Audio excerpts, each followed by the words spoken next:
número 154.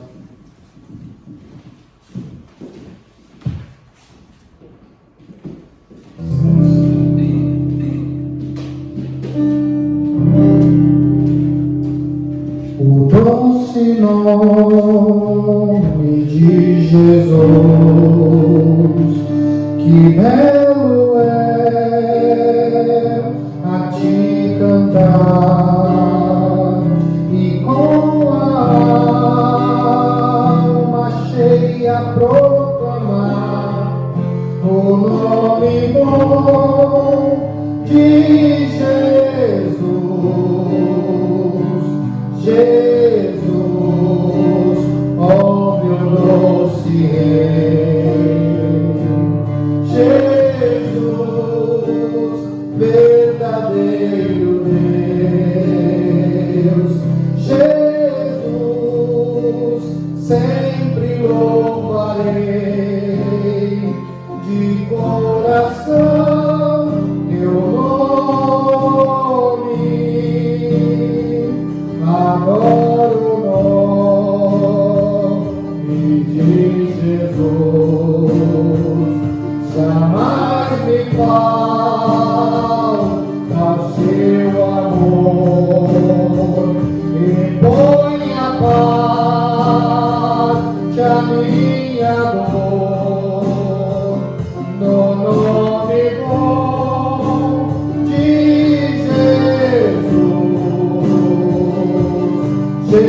Jesus, ó meu doce Rei,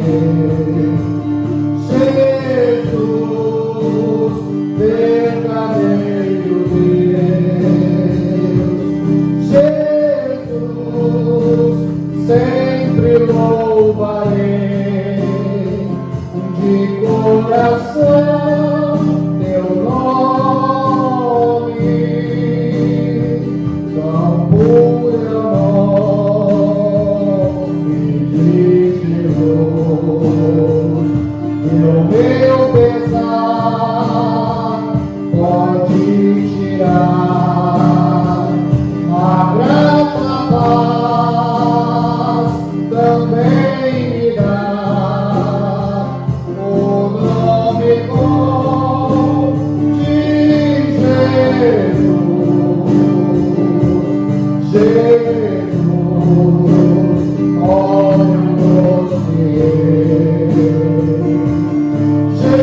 Jesus, verdadeiro Deus, Jesus, sempre louvarei de coração teu nome.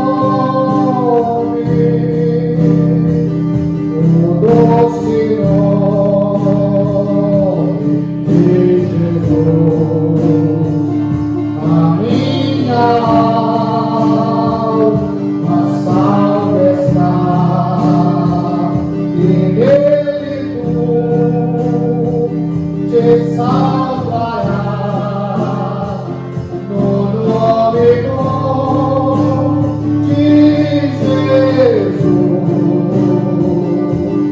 Jesus, ó meu doce Rei, Jesus, verdadeiro Deus, Jesus, sempre louvarei de coração teu nome.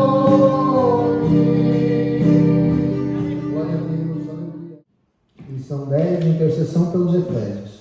O texto áureo da lição. Por causa disso, me ponho de joelho perante o Pai nosso do céu, o Pai de nosso Senhor Jesus Cristo, do qual toda a família no céu e na terra toma o nome. Verdade prática. Devemos interceder pelos eleitos de Cristo, para que eles sejam fortalecidos de poder e vivam em comunhão e exercitem o amor de Deus. a leitura bíblica em classe. Fica em Efésios 3, do 14 ao 21. Eu gostaria que os irmãos, eu vou ler um, e os irmãos me ajudassem na sequência da leitura, tudo bem? Efésios 3, do 14 ao 21. Por causa disso, me ponho de joelho perante ao Pai de nosso Senhor Jesus Cristo, do qual toda a família nos céus e na terra toma o nome, para que, segundo as riquezas da sua glória, vos conceda que sejais coroados com poder pelo seu Espírito no homem interior, para que Cristo habite pela fé no vosso coração, a fim de, estando arraigados e fundados em amor, poderdes perfeitamente compreender com todos os santos a qual seja a largura e o comprimento, e a altura e a profundidade, y de conocer el amor de Cristo que excede a todo conocimiento, para que seas lleno de toda la plenitud de Dios. Ora, aquele que é poderoso para fazer tudo muito mais abundante e além daquilo que pedimos ou pensamos, segundo o poder em que nos opera. E essa glória seja a igreja por Jesus Cristo em todas as gerações, para todos sempre. Amém. Aleluia. Vamos falar de fé, né? Vamos falar de família, né? Vamos falar de conhecimento, né?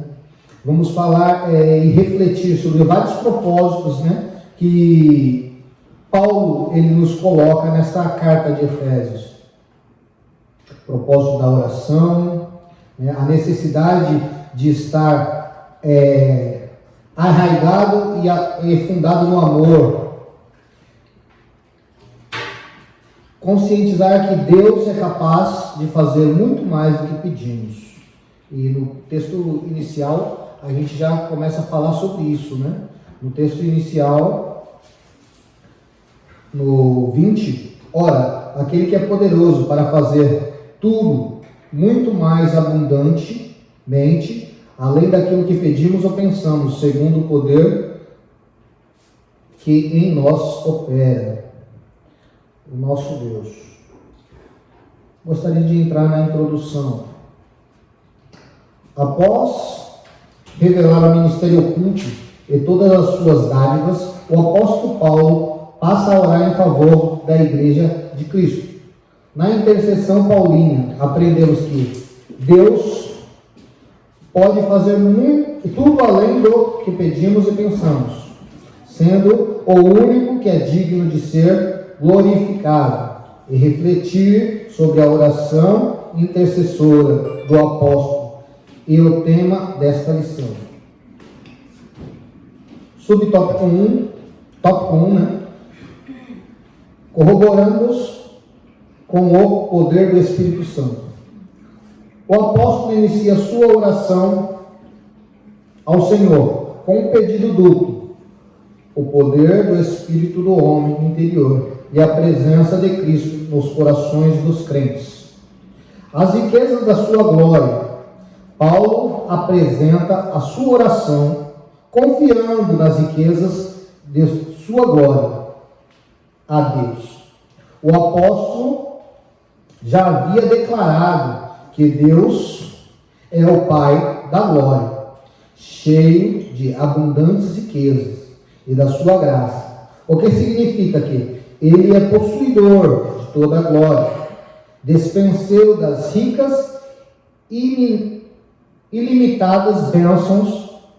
Em razão disso, Paulo pede para que a igreja seja fortalecida com o poder e seja habitada por Cristo, que compreendemos o amor divino e tenha pleno desenvolvimento espiritual. Irmãos, na carta de Hebreus 11, um dos irmãos podem ler para nós, por favor?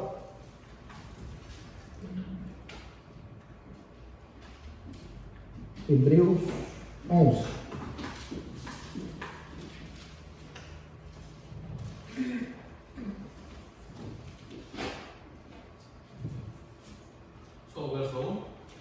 Pode ir lendo, irmão. Eu vou pedir para o irmão parar. Por favor. Es pues la fe, la sustancia de las cosas que se esperan, la demostración de lo que no se ve, porque por ella alcanzaron buen testimonio los antiguos. Por fe entendemos haber sido constituido el universo por la palabra de Dios, de manera que lo que se ve fue hecho de lo que no se veía. Por fe Abel ofreció a Dios más excelente sacrificio que Caín, por lo cual alcanzó testimonio de que era justo, dando Dios testimonio de sus ofrendas, y muerto aún habla por ella. Por fe, Enoc fue traspuesto para no ver muerte, y no fue hallado, porque lo traspuso Dios, y antes que fuese traspuesto, tuvo testimonio de haber agradado a Dios. Pero sin fe es imposible agradar a Dios, porque es necesario que el que a Dios se acerca crea que le hay y que es galardonador de los que le buscan. Somente até aí. Eu queria deixar um exemplo do que nós vamos falar através dessa revista hoje, né? E uma das principais falas, né, aqui é sobre a fé, né? Sobre a fé. Outra das principais falas desta revista hoje, né, também é o amor. O amor. Nós vamos falar de dois temas muito nobres, né? E são temas que são ricos para nós cristãos, né? E precisamos aprender e entender como a fé funciona, né? Como a fé funciona. E alguns exemplos foram dados aqui em Hebreus, né? Pela fé, Abraão creu, né? Ainda que não tivesse tido um contato com Deus, ouve a voz de Deus e ele crê naquele ser que falava com ele. E começa a agir em conformidade daquilo que ele escutava, né? O Deus do céu pede para que ele saia da parentela, ele acredita naquilo e ele faz aquilo. Imagine você, né? Diante de uma voz, né? Não sei como Deus se apresentava a Abraão, de que maneira Deus falava a Abraão, mas sabemos que nós ouvimos Deus falar conosco. E muitas das vezes essa voz ela vem como se fosse algo dentro da nossa mente, né? Falando conosco, tocando ao nosso coração. Eu não sei de que maneira Deus tratava com Abraão, mas eu sei que Abraão teve fé suficiente para acreditar naquela voz interna ou externa, né? Eu não sei de que maneira Deus falava, se Abraão ouvia e se Sara ouvia também, né? A Bíblia não relata isso, mas Abraão ouvia, né? E agia de conformidade. Agora eu fico imaginando, irmãos, como é possível, né? E para alguns parece loucura você ouvir uma voz e agir de conformidade com ela, né? Para nós, né, que entendemos o que é fé, né? Para nós que estamos vivendo através da fé, que cremos em Cristo pela fé, né? Que vivendo milagres por causa da fé, né? É fácil de entender, mas o mundo aí fora, há pessoas aí fora que acham que isso é uma loucura. Como um homem, né, pode dizer que vendo um filho numa situação de hospital, quase que morto, ele pode dizer assim, não, eu creio num Deus que pode retornar esse quadro e transformar esta quase morte em vida, né? Crer como Davi creu em todo o tempo, orando por aquele filho que estava ali doente, enfermo, e enquanto o filho estava enfermo e doente, Davi creu, se vestiu de saco, e aí aquela criança morre.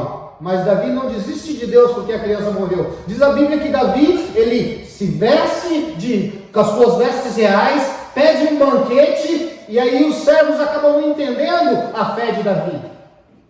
Os servos não entendem o que Davi passou. O menino morreu, agora que era para ele estar arrasado, derrotado, destruído, mas agora ele se veste com a melhor roupa, pede um banquete e vai comer. Aí Davi, ele solta a maior pérola que Davi podia soltar. Enquanto havia vida, havia esperança. Ao cessar da vida acaba a esperança. Mas nem por isso Davi deixou de crer em Deus.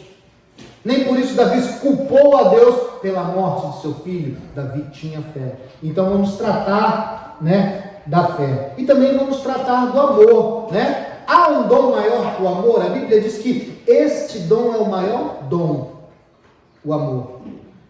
Em Coríntios diz que sem o amor nada seríamos, né? A Bíblia diz que seríamos como mental que time, vamos dizer assim, vamos colocar isso numa colocação mais visível e autível aos nossos ouvidos. O que seria um metal que time? Uma pessoa que faz muito barulho, que fala bastante, mas não vive aquilo que fala.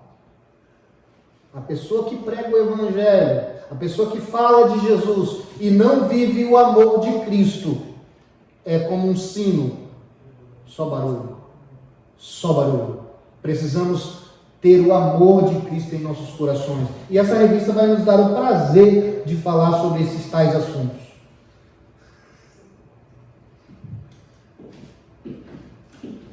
Fortalecidos com o poder. O primeiro pedido do apóstolo é para que a igreja seja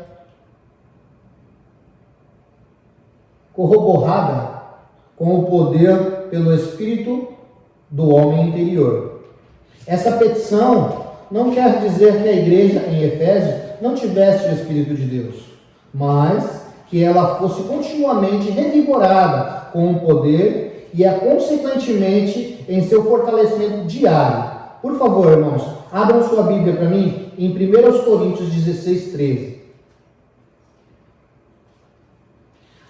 Ainda enfatiza a única força que habita o crente e se manifesta firme, advém o Espírito Santo, que atua no homem interior e capacita o crente e persevera em manter-se afastado do pecado e compreender as coisas espirituais. Por favor, quem achou Coríntios 16, 13, leia para nós, por favor. Vigiai, estai firme na fé. Vigiai, estai firme na fé. Aleluia. Voluntariamente e fortalecei-vos. Vigiai-vos, estai firmes na fé e fortalecei-vos. A fé, ela é um dos principais, como se fosse colunas, uma das principais colunas, né, na estrutura de um crente. A fé é uma das principais colunas da estrutura do crente. A Bíblia diz que, ora, sem fé é impossível agradar a Deus. Né? Como o homem pode agradar a Deus se ele não tem fé que realmente Jesus veio, verteu o seu sangue, ressuscitou ao terceiro dia e está à destra do Pai? Se eu tenho dúvida disso, não dá para ser cristão. E é pela fé que cremos, porque não vivemos essa época. É pela fé. Muitos dizem, quando você prega o Evangelho para algumas pessoas, muitos abrem o ouvido e dizem: eu ouvi tudo que você me falou, mas quem escreveu a Bíblia? Foram homens. Então, se foi homens, quem disse que eles não escreveram da sua cabeça? Né? Quantas vezes a gente não escuta isso quando estamos falando do Evangelho de Cristo? Né? Mas nós temos a certeza que esses homens escreveram a Bíblia, mas inspirados por Deus. Até porque a prova disso tudo é que 2000 anos se passaram. 2000 anos se passaram. Né? E ela segue firme, ela segue se concretizando, se cumprindo em todo o tempo, né? Na minha, na sua vida e na vida daquele que contradiz ela. Aquele que põe dúvida nela, ela age também na vida daquele que está em dúvida. Que muitas das vezes lê a Bíblia e diz: olha, eu não entendia, mas aconteceu algo comigo e foi assim, assim, assado, e isso realmente acontece. Deus realmente fala. Aconteceu isso no serviço, né? O rapaz ele falou para mim assim: eu estava procurando um cabeleireiro e aí eu pedi a Deus para que Deus me desse um cabeleireiro. E aí você apareceu, mora do lado de casa. Aí eu falei: você fez isso mesmo? Ele falou: fiz. O Cachão, né? Ele falou: eu pedi a Deus, Deus me deu um cabeleireiro do lado de casa. Eu falei: glória a Deus, né? Aí ele falou: eu sei que você vai ficar pouco tempo, você fala que vai ficar pouco tempo, logo você vai embora, mas Deus me deu. Então, mesmo na vida daqueles que muitas das vezes não acreditam, né, e muitas das vezes se colocam em xeque, nos colocam em xeque, a ação do Espírito Santo e a ação da palavra na vida deles também, né? Então, a fé, ela é uma das pilastras do crente. E eu preciso trabalhar a minha fé, eu preciso fazê-la desenvolver. Por que a Bíblia, ela compara a fé com uma semente? E a Bíblia diz que essa semente é uma das menores sementes de hortaliças. Ela é pequena, mas quando ela é germinada, ela cresce e segue como uma árvore, e árvore grande, aonde os pássaros fazem os seus ninhos. Por quê? Porque a fé, irmãos, ela é pequena quando está no nosso coração, mas se nós trabalharmos a fé, se nós regarmos a fé, se nós cuidarmos da nossa fé, ela cresce e se torna árvore grande. E nós precisamos, né, trabalhar a nossa fé. Nós precisamos diariamente praticar a nossa fé. E o que é fé? Para mim, trabalhar algo que eu não conheço, eu tenho que entender o que é fé. Fé é o firme fundamento. Olha só a colocação da palavra fé. Fé, firme fundamento. Quando eu falo de fundação, eu estou falando de construção de algo. Fundamento de uma casa, né? Fundamento de um prédio, ela precisa ser sólida. Ela não pode ser fundada em qualquer coisa. Ela precisa ter uma fundação sólida, né? A nossa fé, ela tem que ser fundamentada na rocha que é Cristo. E quando a fé, ela é um firme fundamento, né? Ela traz do impossível para a possibilidade. Ela consegue trazer daquilo que eu olho e não consigo enxergar, mas através da fé eu trago aquilo para o meu dia. Irmãos, há tempos atrás eu fui acometida aquela doença que os irmãos soube, né? Eu tive um AVC e os médicos diziam que eu ia morrer. Falaram para minha mulher que dificilmente, se continuasse o sangramento, eu ficaria vivo, né? Olha, ele está tendo sangramento diário, ele está tendo, se esse sangramento vem com um pouco mais de força, o seu marido pode chegar a óbito. Mas foram 4 anos vivendo um sangramento, e pela fé, o médico olhava para mim e dizia: tu é crente? Eu, sim, sou crente. E ele dizia: então, glorifica o teu Deus, porque eu olho o teu exame e não entendo por que você está vivo. Então, é a forma que eu digo para você, como eu posso trazer algo impossível para a possibilidade? Somente através da fé. Somente através da fé. Somente através da... E eu posso dizer para você que talvez não tenha sido nem a minha própria fé que tenha me dado este milagre. A minha mulher acreditava mais em que Deus ia me curar do que muitas das vezes eu, porque eu chorava o tempo todo e dizia: vou morrer. Vou morrer. Mas conseguimos trazer da impossibilidade à possibilidade. Então a fé é isso, é um firme fundamento das coisas que se esperam e a certeza daquilo que você não pode ver. É a certeza daquilo que você não pode ver, né? É trazer do impossível a possibilidade. Esta é a fé. Por favor, João 14, o 16 e o 17.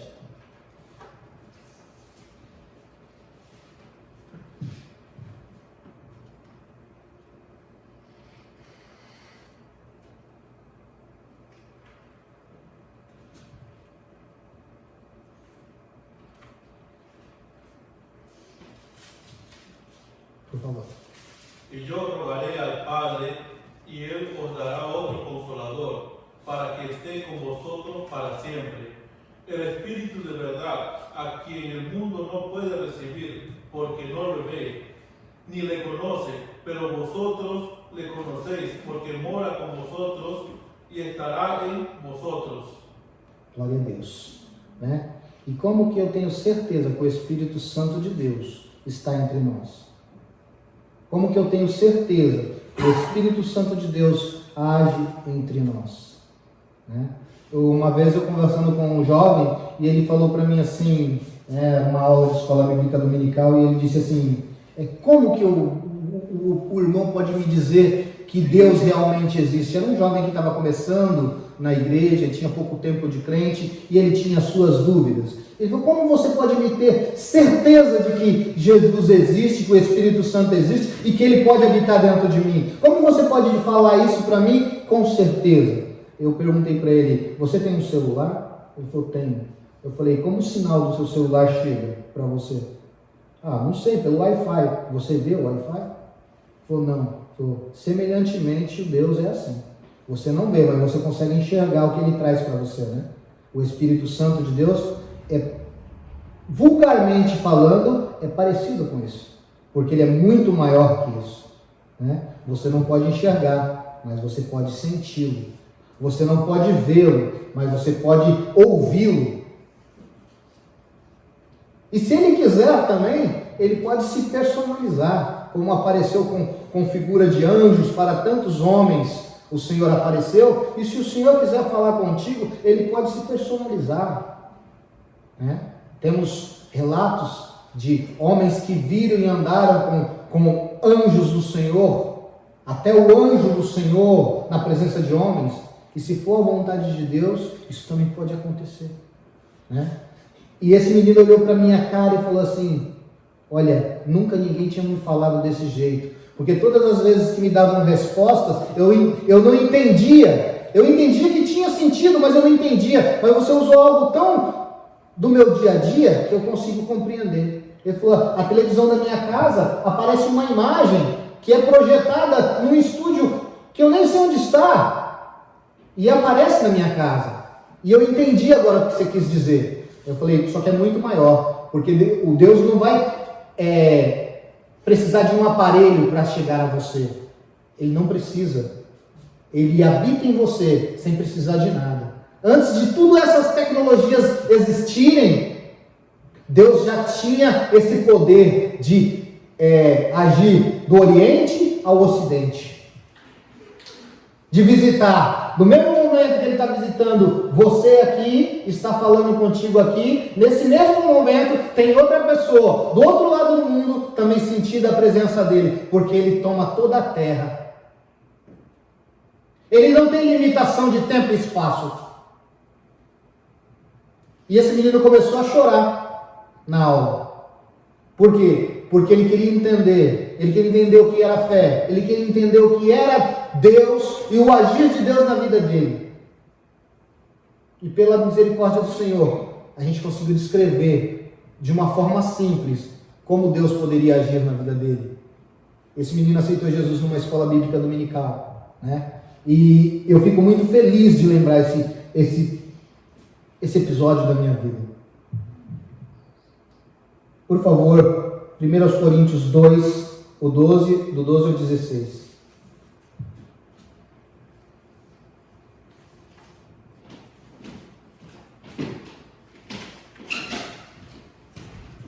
Primeiros Coríntios 2, do 12 ao 16.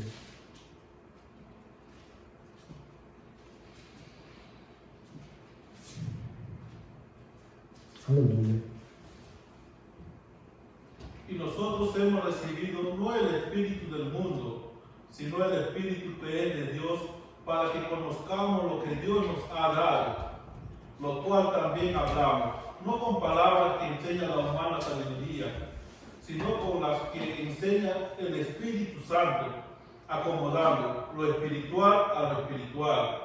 Pero el hombre natural no percibe las cosas que son del Espíritu de Dios, porque para él son locura, y no las puede entender, porque se ha de discernir espiritualmente.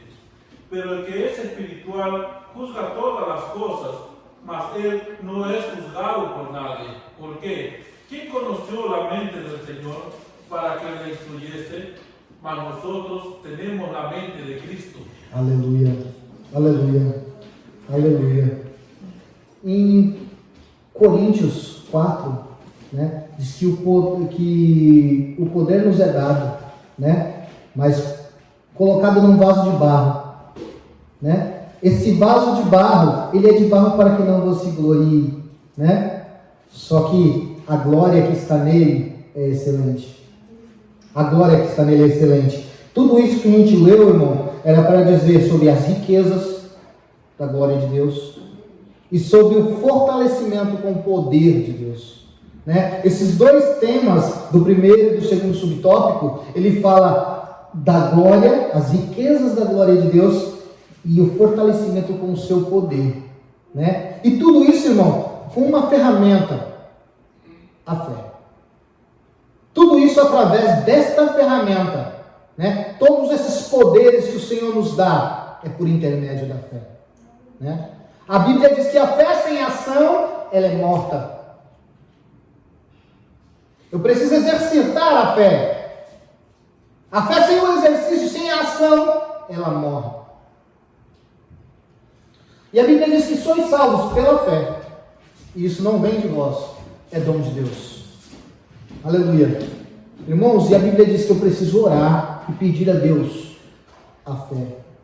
Eu preciso orar e pedir a Deus que me conceda o crescimento da fé, para que possa crescer, né, dentro da casa do Senhor, para que eu possa crescer dentro dos teus altares.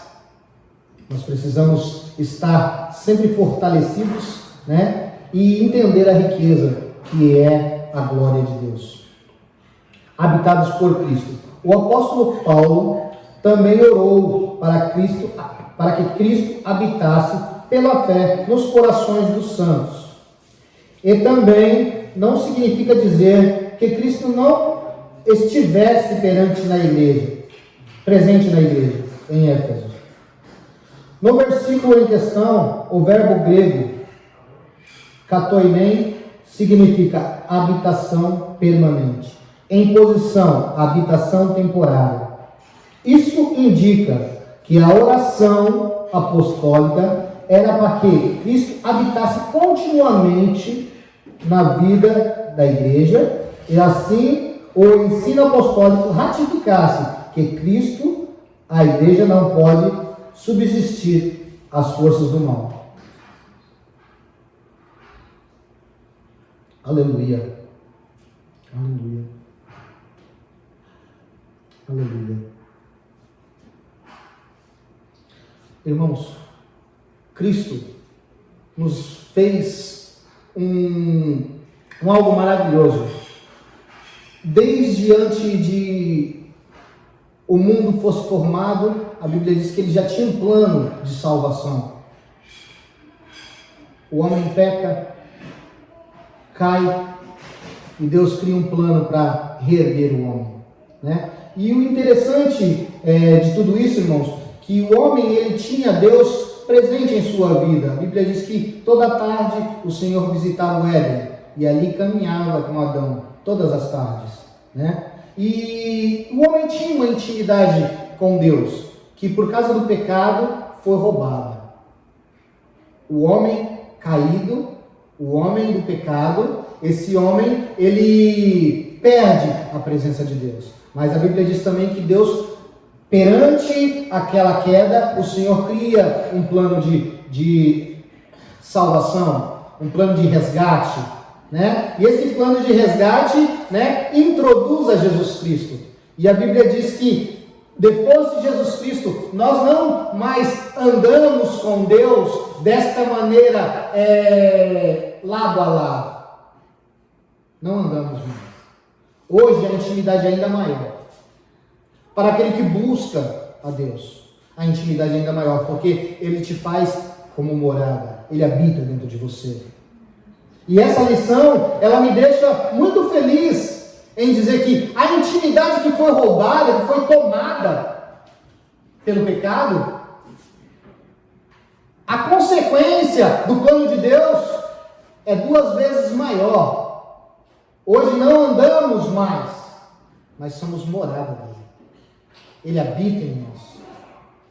E quando eu olho para esse pequeno texto, habitados por Cristo, por esse pequeno texto da nossa revista, eu consigo enxergar, né, que Deus, ele transforma a destruição, Deus transforma a maldição em bênção. Por favor, Mateus 16, 18. Por favor, quem puder ler, Mateus 16, 18.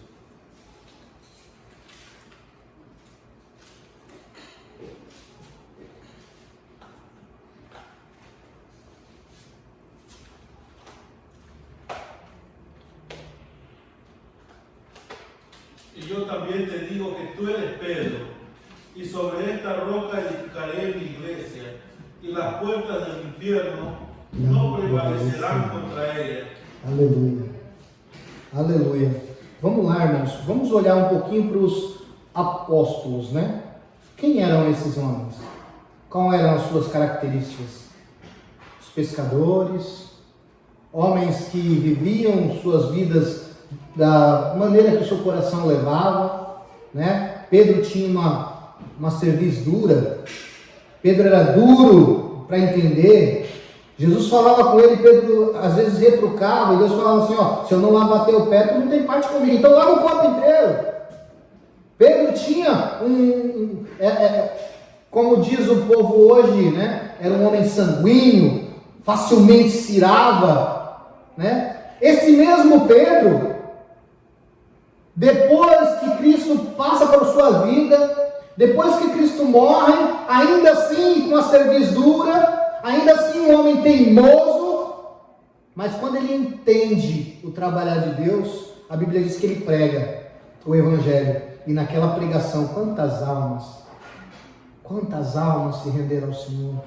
Quando Pedro entende o trabalhar de Deus, quando Pedro realmente se entrega a Deus, foi o mais difícil, né?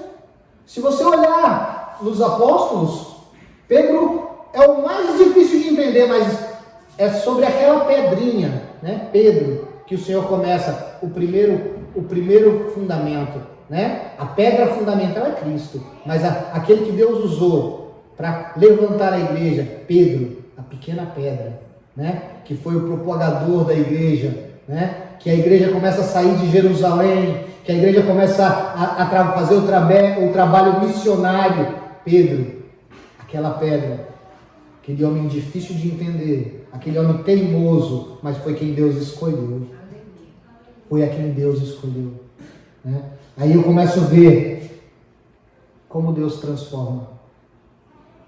Como Deus transforma. Deus formou caráter. Pedro tinha um determinado caráter difícil de se lidar. Mas Deus não desistiu de Pedro. Jesus não desistiu de Pedro. Pedro foi repreendido por Jesus porque cortou a orelha daquele centurião. Para trás de mim, Satanás. Olha aí, se fosse com algum dos irmãos aqui, imagina o que aconteceria se o pastor dissesse, para trás de mim, Satanás. Ia levar mal, né?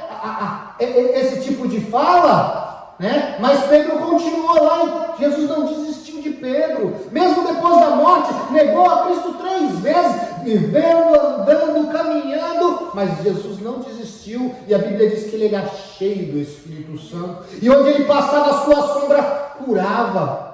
Aleluia. Por quê? Porque eu posso desistir de Deus, mas Deus não desistiu de mim. Glória. Aleluia. Pedro nunca deixou de ter fé em Cristo. Por mais que ele era limitado nos seus conceitos, ele nunca deixou de ter fé em Cristo. Aleluia. E Deus conhecia o coração de Pedro. Deus conhecia o coração de Pedro. Sabia que ele era meio ignorante, né? Para nós brasileiros, né? Vão entender. Era um nordestino, aqueles nordestinos, como diz o povo lá do Nordeste, né? Aquele nordestino bravo, né? Aquele nordestino que para entortar ele é bem difícil. Você está dizendo que pedra, que aquilo ali é uma pedra, ele diz não é pau. E você diz é pedra e não é pau. E não adianta brigar com ele não, porque ele vai insistir naquilo até o fim. Pedro era um homem mais ou menos assim, mas a Bíblia diz que Deus transforma o caráter de Pedro, e Pedro se torna um outro homem, um novo homem. E a gente começa a conseguir entender a ação do Espírito Santo na vida de Pedro. né? Nós começamos a ver o Espírito Santo fazendo morada na vida de Pedro, fazendo, né, atos, salvando, levantando aquele que estava na porta da Formosa há tanto tempo ali, através, olha, eu não tenho prata nem ouro, mas o que eu tenho eu te dou, levanta e anda. Era cheio do Espírito Santo, e aquele plano que Deus traçou lá no Éden, nós começamos a ver a concretização dele. Quantos homens passaram, né? Que acharam que seria esses homens o Messias. Quantos homens passaram, né? Passou-se Noé, Adão, Abraão. Quantos homens passaram e o plano da salvação foi chegando e esses homens foram caindo, né? Abraão, diz a Bíblia, diz que Deus fala, ponte na minha presença e seja perfeito, e Abraão não consegue e cai, ele peca. Abraão peca dizendo que Sara é tua irmã, e na verdade era sua mulher. Davi, o homem segundo o coração de Deus, né? Que quando os homens olhavam para ele, dizia, esse é o escolhido de Deus, esse é o homem de Deus. Vai lá, adultera e comete homicídio. Quantos homens? Aí Jesus vem e transforma toda a maldição em bênção.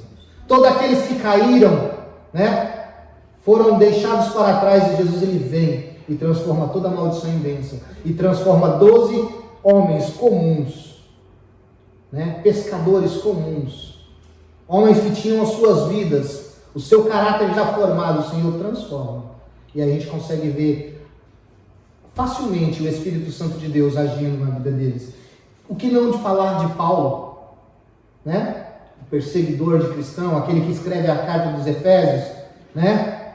A gente olhando para Paulo, né, no livro de Atos, e começamos a ver as atrocidades que Paulo fazia, entrando na casa dos cristãos, arrastando eles para fora, né? Maltratando, matando. Mas aí a Bíblia diz que ele é encontrado por Cristo à beira de um caminho, ele cai por terra. Muitas pessoas dizem que ele cai da sua montaria, mas a Bíblia não fala isso. A Bíblia fala que ele cai por terra e não diz que ele estava montado em nada, né? E Paulo, ele cai. E depois de um determinado tempo, a Bíblia diz que ele está orando. E Ananias, em visão, vê Paulo orando. 3 dias depois, Paulo já estava cheio do Espírito Santo e já orava. Porque o Senhor já havia transformado somente no encontro. O Espírito Santo já habitava em Paulo. Paulo já entendia o que ele fez era muito perigoso. Matou várias pessoas, tirou várias vidas. E Paulo já era arrependido por aquilo. E o Espírito Santo já começava a habitar em Paulo.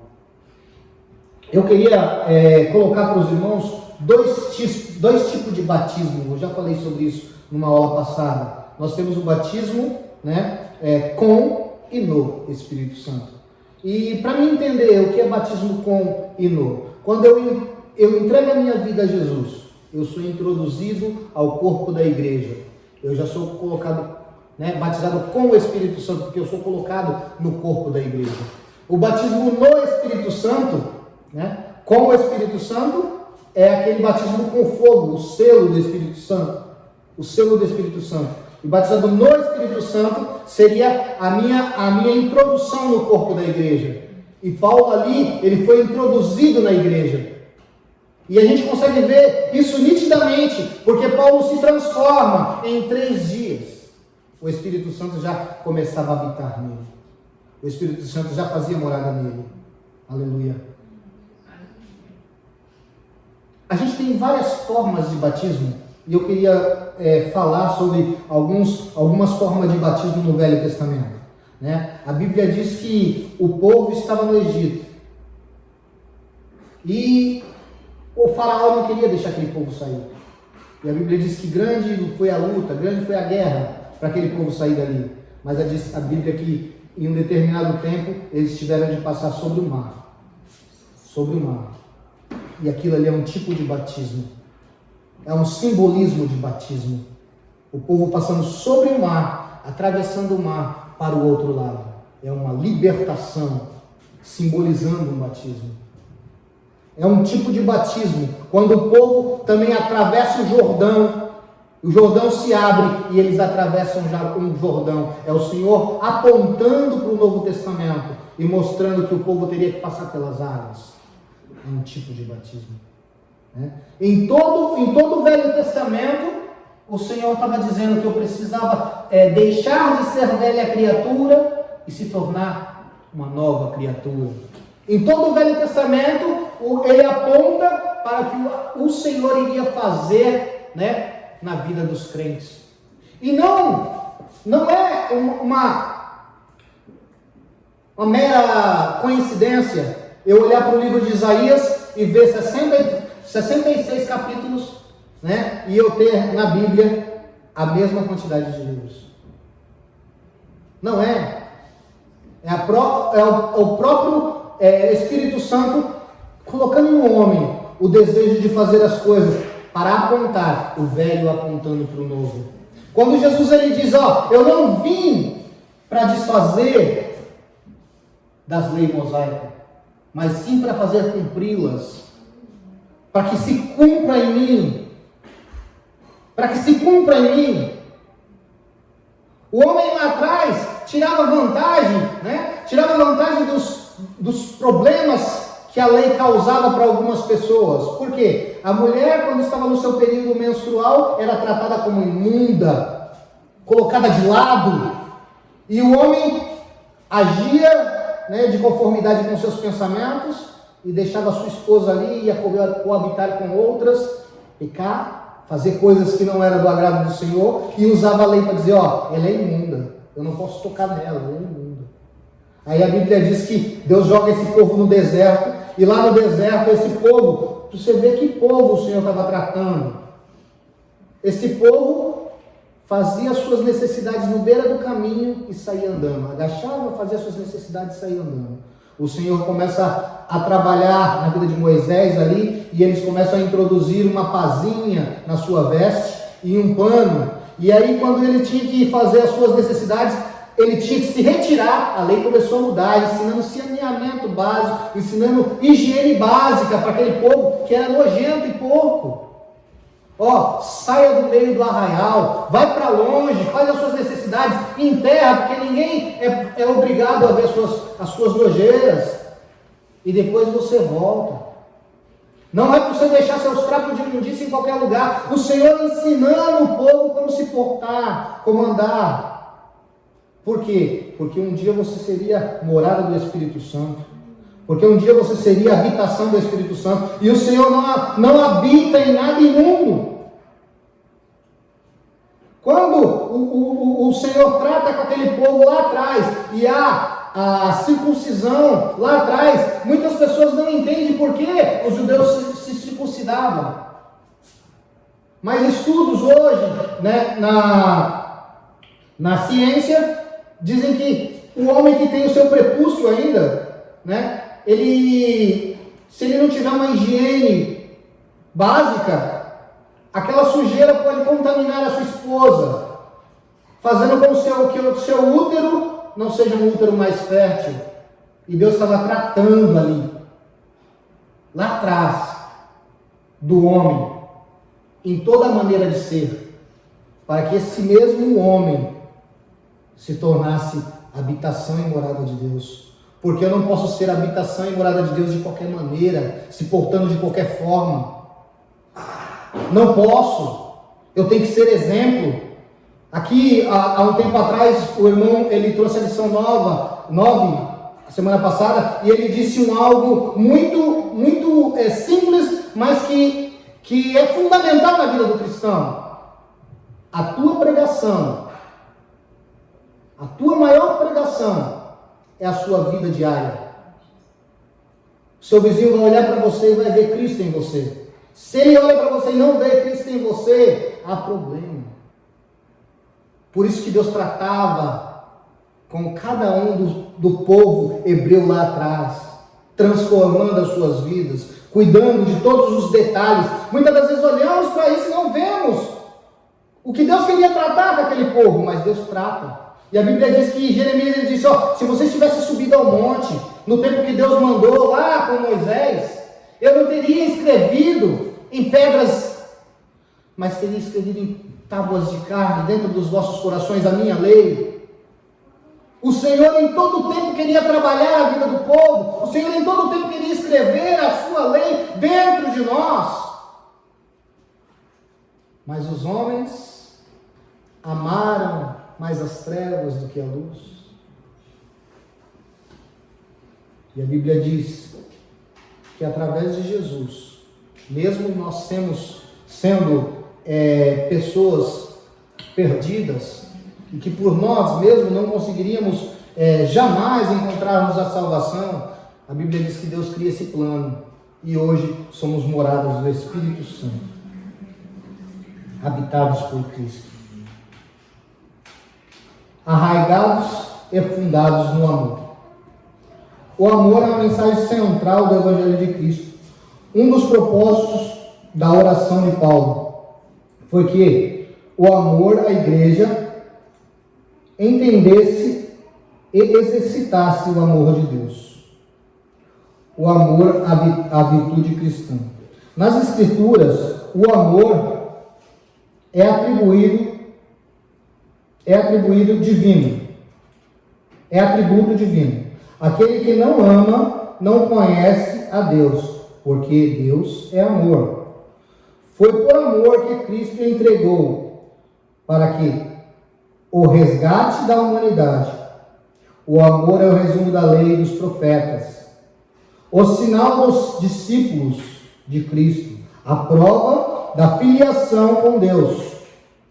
E deve ser expresso por meios de atitudes concretas. O amor é a maior das virtudes e o princípio que norteia frutos do Espírito. Ciente desta relevância, o apóstolo implora a Deus para que o viver da igreja seja arraigado e alicerçado no amor. Como eu disse, 2 pilares. Nós falamos da fé e esse subtópico agora vai falar do amor. Eu gostaria que os irmãos lessem para mim 1 Coríntios 13:13.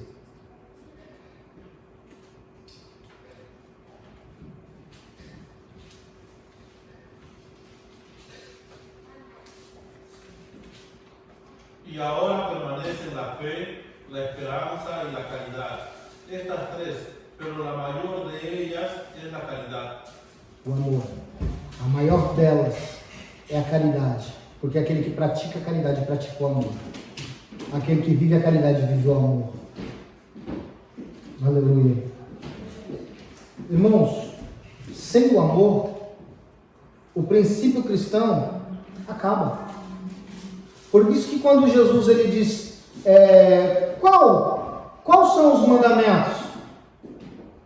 Né? O Senhor chegou, né? Não dispensa a lei de Moisés, mas quais são os mandamentos? Amar a Deus sobre todas as coisas e o próximo como a ti mesmo. E eu queria fazer uma ilustração para os irmãos. Haviam 2 pedras lá na lei mosaica. 2 pedras. E eu gostaria que os irmãos em casa analisassem os 10 mandamentos dessas 2 pedras. Lá em Êxodo. 5 desses mandamentos são concernentes à obrigação do homem com Deus. 5 desses mandamentos. E os outros 5 são concernentes ao homem com o próprio homem. Quando Jesus ele resume, ele diz: amai a Deus sobre todas as coisas e o próximo como a ti mesmo, ele estava dizendo: cumpra todos os mandamentos. Cumpra todos os mandamentos. É bem claro que lá teremos o sábado para guardar, só que aquele mandamento ele é específico para o povo judaico. Era específico para aquele povo. Nós somos os gentios, fomos colocados, fomos enxertados na oliveira, né? Fomos enxertados mais na frente. E aquele mandamento era mandamento para o povo judeu. E aí a Bíblia diz que quem cumpre a lei tem que cumprir ela toda, porque se pecar nenhum tio da lei, pecou nela toda. Né? E Jesus ele traz uma novidade, né? Que não se vivia mais por lei, agora a regra era o amor.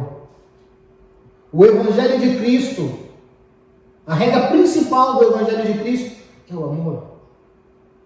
Porque Cristo amou a igreja de maneira tal que não usurpou verter o seu sangue. Mesmo na cruz, se olharmos na cruz, existe um momento de aflição de Jesus. Que Jesus ele diz, Pai, se possível for, afasta de mim esse cálice. Mas todavia, não seja feita a minha vontade. Né? Muitas pessoas entendem isso como uma fragilidade de Jesus na cruz. Eu vejo de maneira diferente. Eu vejo que nesse momento em que Jesus ele diz ao Senhor, afasta de mim esse cálice, é o momento em que ele ia ser separado de Deus. Por quê? No momento da crucificação, né, ele carregaria todo o pecado da humanidade. Todo o pecado da humanidade seria colocado sobre as suas costas. E a Bíblia diz que Deus não coabita com o pecado. Nesse momento em que ele se entrega, ele carrega todo o pecado da humanidade. Nesse momento ele se torna só. E o que Jesus não queria era se ver longe do Pai. O pior pesadelo, né, na vida de Cristo era ficar, que seja segundos longe do Pai. Por isso que ele diz, Senhor, se possível for, afasta de mim esse cálice.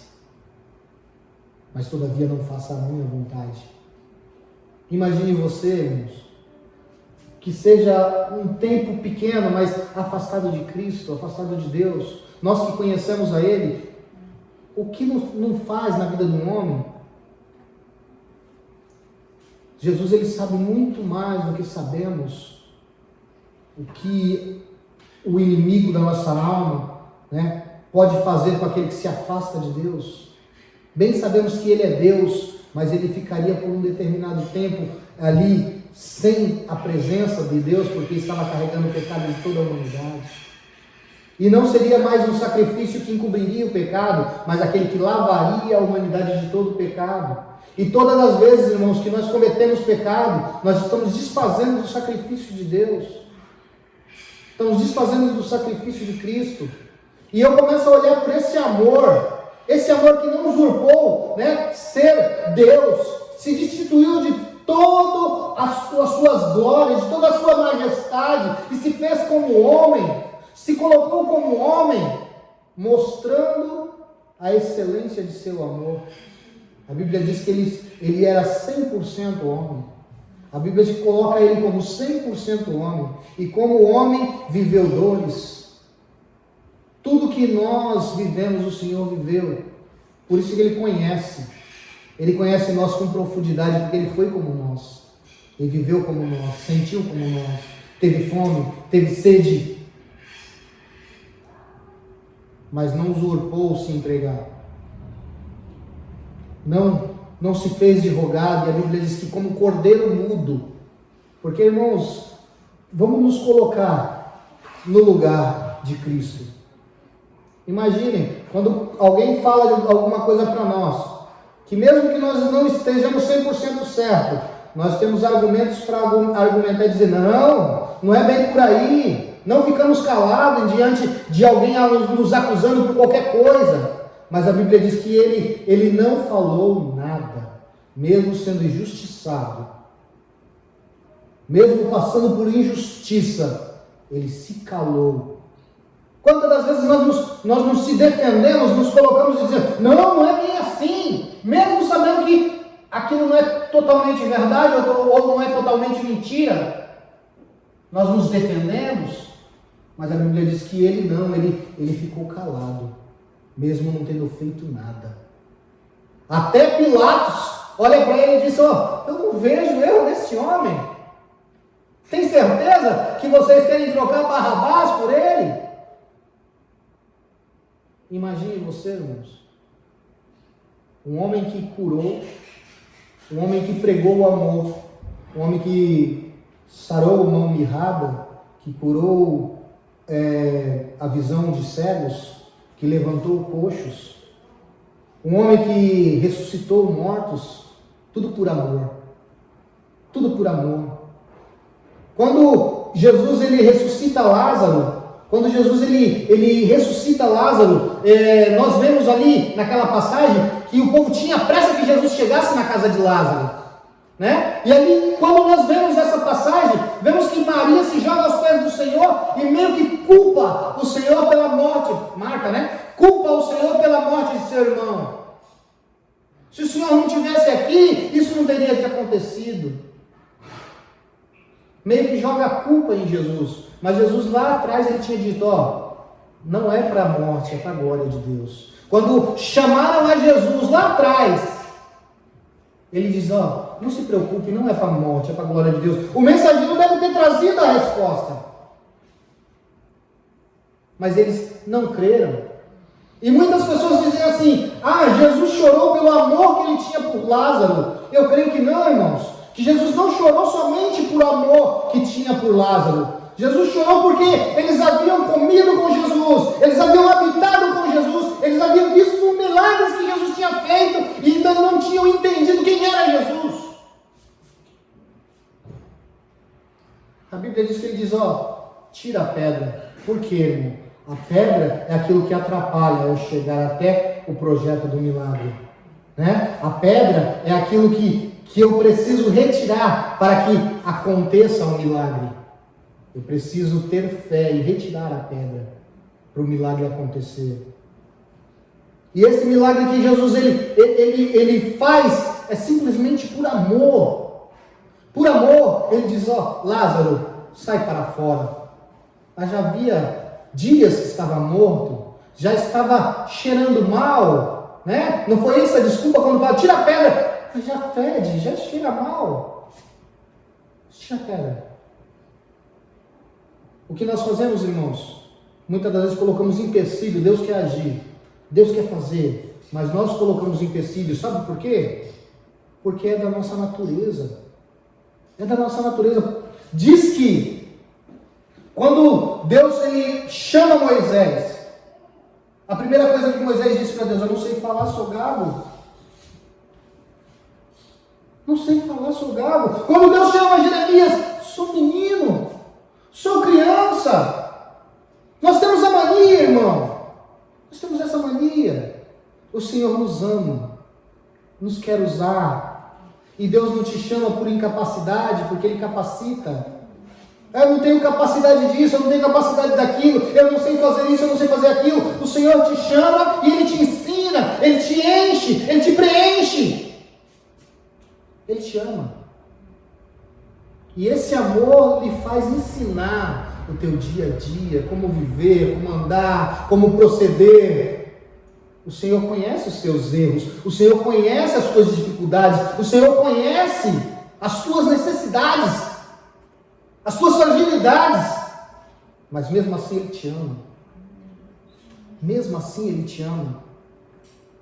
O inimigo tem colocado na cabeça de muitas pessoas na humanidade, diz, você comete um erro, aí ele fala diretamente no seu pensamento, você vai para a igreja? Depois disso que você fez? Ele quer te afastar de Deus.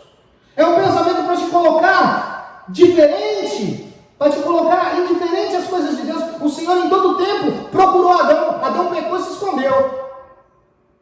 Mas em todo tempo o Senhor procurou Adão. A Bíblia diz que Ele disse, Adão, Ele chamou por Adão. E o Senhor, Ele em todo tempo, diferentemente dos nossos erros, dos nossos problemas, o Senhor nos ama e nos chama em todo o tempo.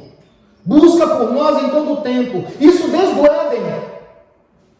Desde o Éden o Senhor nos ama. O Senhor nos ama. Aleluia. E essa lição, ela vem nos ensinar o que estava ali acontecendo com os Efésios, os ensinamentos aos Efésios. E a gente começa a aprender cada vez mais a virtude do amor. Aleluia. A intensidade do amor de Cristo. A intensidade do amor de Cristo consiste de que somos o Espírito que pode fazer e entender e experimentar a grandeza do seu amor, do amor de Deus. Paulo pede para que o crente reconheça a intensidade do amor de Cristo. A ênfase recai em que Cristo nos amou e ainda nos ama, e que por isso devemos amar uns aos outros. O apóstolo que sabe o esforço humano, que não pode atingir essa meta, assim ele acrescenta esse pedido de oração para os crentes que sejam cheios de toda a plenitude de Deus. Irmãos, por favor, leia para mim João 4, 1 João 4, o 10 e o 11.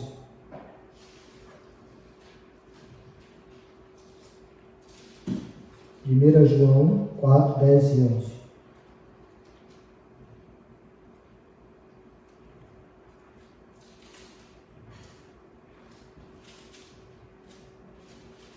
En esto consiste el amor, no en que nosotros hayamos amado a Dios, sino que Él nos amó a nosotros y envió a su Hijo en propiciación por nuestros pecados.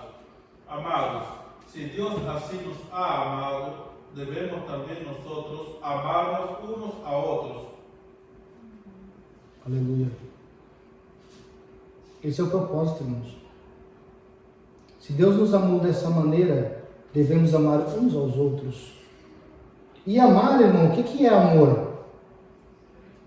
As pessoas, para entender o amor, elas precisam entender o que é o amor. Muitas pessoas têm uma visão vaga do que é amor, né? Aquele amor de marido e mulher, né? Que muitas das vezes pode ser um amor possessivo,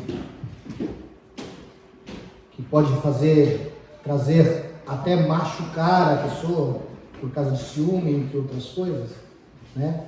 Tem o amor de pai e de mãe, né? Mas quando a Bíblia diz do amor, ela aponta o mais próximo do amor de uma mãe.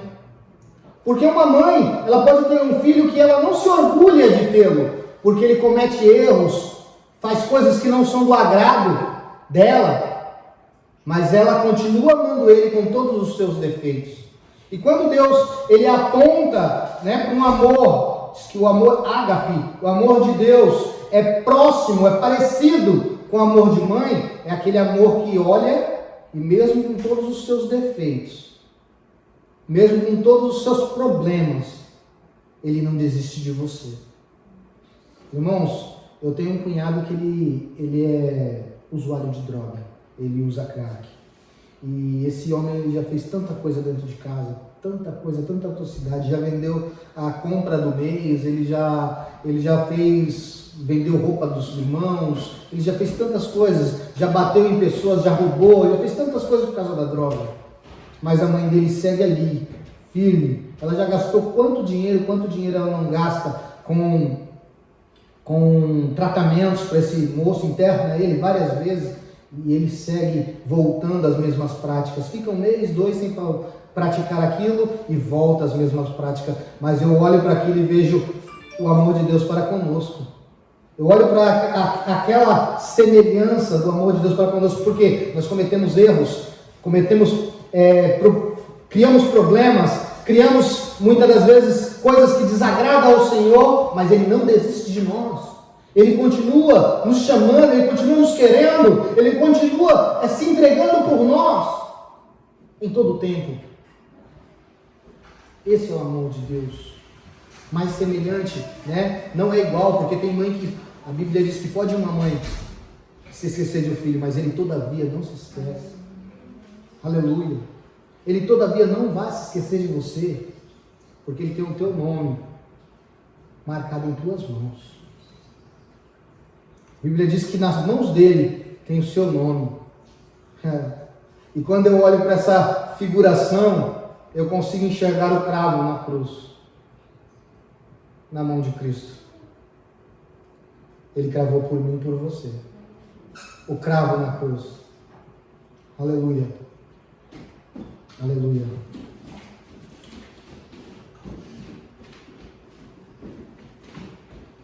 As bênçãos que excedem o pensamento humano. Em sua audácia, intercessão em favor da igreja, o apóstolo ensina que Deus é capaz de fazer muito além do que pedimos e pensamos. Do que pedimos. e que o Eterno deve ser glorificado para sempre. A dimensão das bênçãos divinas. Ao concluir a ousada oração de Paulo, lembra que a magnitude do poder de Deus é capaz de fazer muito mais e mais abundante, além daquilo que pedimos ou pensamos. Isso indica que Deus pode fazer ultrapassar em muito dos nossos melhores anseios e desejos.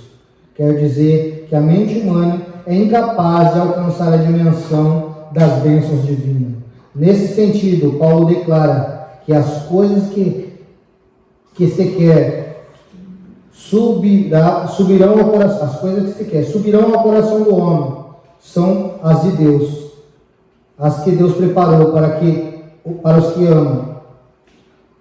A instrução nos mostra que o pensamento do Senhor são muito mais altos que os nossos pensamentos.